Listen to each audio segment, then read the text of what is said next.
인스턴스라는 말이 이제 좀 등장할 겁니다. 제가 쓰기도 할 거고요. 자, 인스턴스라는 뜻이 어떻게 보면 이제 객체 클래스 기준으로 만들어낸 뭔가 요소라고 생각하시면 좋을 것 같아요. 그래서 인스턴스 변수라는 게 뭐냐면 객체 안에 클래스 이제 배울 건데 이제 클래스 안에 내가 어떤 변수를 만들어 두고 걔를 실체화 시키겠죠. 자, 그래서 실체화 객체로 실제 객체로 만들었을 때 그 안에 내가 설계도에 선언해둔 변수가 인스턴스 변수예요. 그러니까 말 그대로 인스턴스화 한다는 거는 객체를 만들어낸다. 뭐 이렇게 생각하시면 좋을 것 같아요. 그래서 나중에 이제 배울 거지만 클래스라고 이제 만들어 놓고 자 이거를 나중에 클래스 만약에 A라고 만들어 놓고 나중에 U A 하고 얘를 객체화 시킬 거예요. 자 그러면 인스턴스화 시킨다 이런 거는 이 클래스 기준으로 얘를 객체화 시킨 거예요. 자 그러면 지금 new int라고 했죠. int 배열 3개 만들었죠. 자 얘도 자바가 기본적으로 가지고 있는 클래스를 그냥 자바가 기본적으로 만들어 놓은 거예요. 그러니까 쉽게 얘기해서 지금 이름은 없지만 이런 식으로 해서 int 뭐 3 이런 식으로 해서 물론 좀 다르겠지만 내장이 되어 있다는 거예요. 그러니까 쉽게 얘기해서 배열이라는 자료 구조는 자바 자체에서 실제 설계도를 미리 내장하고 있다고 생각하시면 좋을 것 같아요. 그래서 new 하고 int 3 하시면 실제로 객체가 만들어지면서 설계도는 그러면 어디 있는 거예요? 객체가 자바 내부에 있는 거예요. 그냥 클래스 자체가. 그러니까 클래스가 자바 내부에 있고 만약에 내가 이렇게 클래스로 만든 거는 내가 직접 뭔가 클래스를 정의한 거고 이런 식으로 new하고 바로 쓸 수 있는 애들 있죠. 클래스 없이. 이런 애들은 자바 안에 이미 기본적으로 설계도가 포함되어 있는 애들이에요. 그래서 이런 식으로 쓰면 이 설계도에 맞춰서 객체가 생성되는 거예요. 그래서 new int 3 하면 얘가 인스턴스화 된다고 표현합니다. 그래서 인스턴스가 생기는 거죠. 그래서 그 인스턴스화 된 게 person 1에 들어가는 거예요. 그래서 인스턴스라는 의미는 객체화 시키는 걸 생각하시면 되고 인스턴스 변수, 인스턴스 이렇게 표현하는 것들은 실제 어떤 설계도에 맞춰서 만들어진 실제 객체에 접근하는 속성이라고 생각하시면 좋을 것 같아요. 그래서 기본 저희 지역 변수 다시 한번 볼게요. 자, int, 자, 그냥 이게 전체 그냥 객체 구조, 그러니까 자바 안에 있는 그냥 그런 로직이라 생각하고, 자, 지역 변수라고 한번 생각해 봅시다. 자, int person -0이라는 변수에 1을 집어넣고, 20을 집어넣고, 70을 집어넣고, %에 2를 집어넣고, 30을 집어넣고, 180을 집어넣는 행위는 그냥 지역 변수에 그냥 집어넣는 거죠. 그러니까 말 그대로 이 객체 안에 있는, 객체나 혹은 로직 안에 있는 유효한 범위 내에 있는 그냥 변수죠. 자, 그렇다면 객체를 사용하는 버전에서는 아까 말씀드렸다시피 new int 3 하면 그 배열 형태 자료 구조로 객체가 생성이 돼요.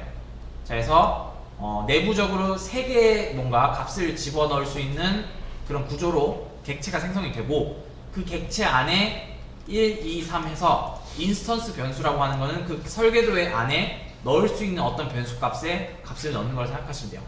그래서 그것만 그냥 차이만 인식하시면 되고 인스턴스라는 말이 이제 등장하기 시작하면 어떤 객체를 설계도 형태로 만들어낸 무언가라고 생각하시면 좋을 것 같아요. 그래서 인스턴스화 했다 혹은 인스턴스 변수 이런 표현을 쓰면 그 설계도가 있는 그런 객체를 실체화시킨 애를 만든 속성인지 혹은 그냥 변수인지 이 차이를 좀 구분하시고 보시면 될 것 같아요. 자, 그래서 얘 같은 경우도 그림으로 좀 설명을 해드리면 이 구조랑 똑같죠. 자, 근데 이거 좀 빠르게 한번 설명할게요. 자, 힙이랑 스택 있고, 자, 위에 있는 변수 6개는 어떻게 적재되냐면 메모리 상에서 스택 영역에 이게 적재가 됩니다. 그래서 스택 영역 안에 여기 안에 이렇게 적재가 돼요. 그래서 6개 적재가 됐다고 그냥 가정할게요. 자, 그래서 스택 영역 안에 적재가 되고, 그러니까 스택 영역에 있는 변수 구간에 직접 적재가 되는 거죠. 자, 이 밑에 있는 객체는 여기 안에 주소값이 적재가 된다 했죠. 자, 똑같이 6개가 적재가 되지만 안에는 주소값이 있고, 자, 그리고 실제 데이터는 여기에 적재된다 했죠. 자, 이게 다르다. 그래서 실제 그러면 저희가 적재해야 되는 게 2개만 있으면 되고, 자, 요거는 필요 없죠. 요거는 저희 객체 2개만 선언했으니까 2개만 적재되면 되고 실제 데이터는 이런 데 적재가 되고 있다.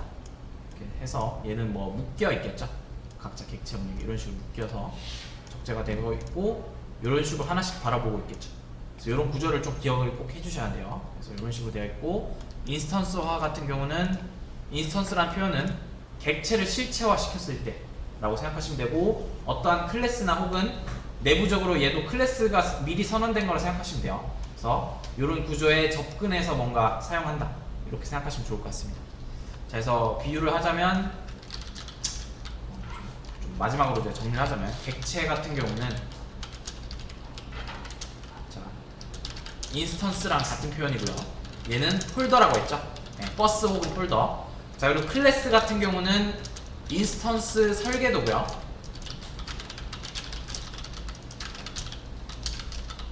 그리고 어떻게 보면 폴더 설계도라고 할 수도 있죠. 좀 줄일게요. 자, 그리고 얘는 설계도.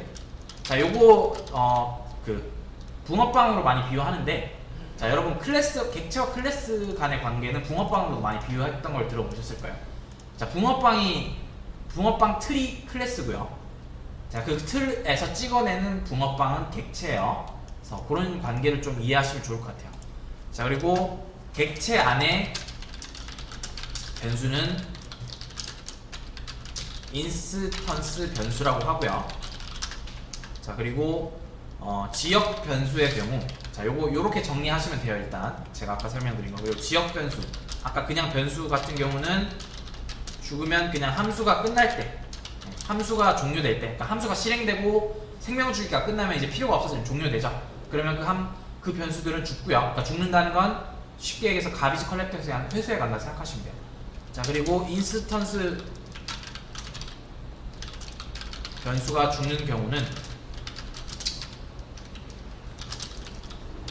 말 그대로 인스턴스가 끝날 때, 그 객체가 종료될 때, 그러니까 더 이상 한 번 실행되고 재호출되지 않고 그냥 더 이상 굳이 실행될 필요가 없이 생명주기가 끝날 때, 이럴 때 끝난다고 생각하시면 돼요. 그래서 이렇게 정리하시고 이제 마무리 지으시면 되겠습니다.